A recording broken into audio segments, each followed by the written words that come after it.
ஹே கிருஷ்ணா. கிருஷ்ணர் இந்த பிரபஞ்சத்துக்கே அதிபதியாக இருந்தும் ஒரு சமயம் யுதிஷ்டிர மகாராஜா நடத்திய ஒரு விழாவில் கலந்து கொண்ட ஒவ்வொரு விருந்தினரின் கால்களையும் கழுவி கிருஷ்ணர் ரொம்பவே பணிவாக செயல்பட்டாங்க. இது எதுக்காக வேண்டி அப்படின்னா, கிருஷ்ணர் யுதிஷ்டிர மீது கொண்ட ஒரு ஆழ்ந்த அன்பு மற்றும் மரியாதை. எப்பவுமே மற்றவர்களுக்கு நம்ம பணிவுடன் சேவை செய்வது தான் மகத்துவம் அப்படிங்கிறத கிருஷ்ணர் இந்த உலகத்துக்கு காட்டினாங்க. அதுக்கப்புறமா கிருஷ்ணர் பாண்டவர்களுக்கு தூதுவராக இருந்தாங்க. குருஷேத்திர போருக்கு முன்னாடி பாண்டவர்களுக்கும் கௌரவர்களுக்கும் இடையே ஒரு பதட்டமான ஒரு சிக்கலான சூழ்நிலை வந்தது. அப்போ யுதிஷ்டிர மகாராஜர் பகவான் ஸ்ரீ கிருஷ்ணரை தூதுவராக அனுப்புறாங்க. இதை தான் பிரபுபாதர் சொல்றாங்க, கிருஷ்ணர் அஞ்சல் பணியாளராக, அதாவது தூதுவராக அல்லது அஞ்சல் பணியாளராக செயல்படுவது மிகவும் தாழ்மையான நிலை அப்படின்னு சொல்லி. ஆனால் இவ்வளவு தாழ்மையான நிலையை கூட கிருஷ்ணர் தயக்கமின்றி ஏற்றுக்கொண்டார்.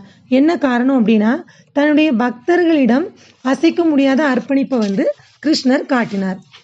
அதுக்கப்புறமா அர்ஜுனர் மற்றும் கிருஷ்ணருடைய நட்பு, பக்தர்களின் மகிழ்ச்சிக்காக பகவான் கிருஷ்ணர் தன்னை எவ்வளவு தாழ்த்தி கொள்றாங்க அப்படிங்கிறதுக்கு மிகச்சிறந்த உதாரணம்.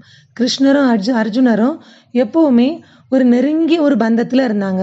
அவங்க 2 பேரும் ஒன்றாகவே அமர்ந்து, ஒன்றாக பேசி, ஒன்றாக சிரித்து, ஒன்றாக சாப்பிட்டு, ஒன்றாக தூங்கி, ஒன்றாகவே பயணம் செய்வார்கள்.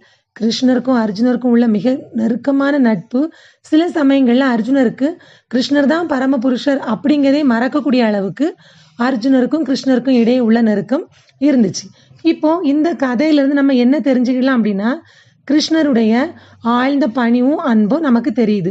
உண்மையான மகத்துவம்ங்கிறது நம்மளுடைய மேன்மையை நிலைநாட்டுவதில் இல்லை, மாறாக நம்ம அன்புடனும் பணிவுடனும் மற்றவர்களுக்கு சேவை செய்வதில் தான் இருக்கு அப்படிங்கிறத நம்ம இந்த கதையிலிருந்து தெரிஞ்சுக்கிடலாம்.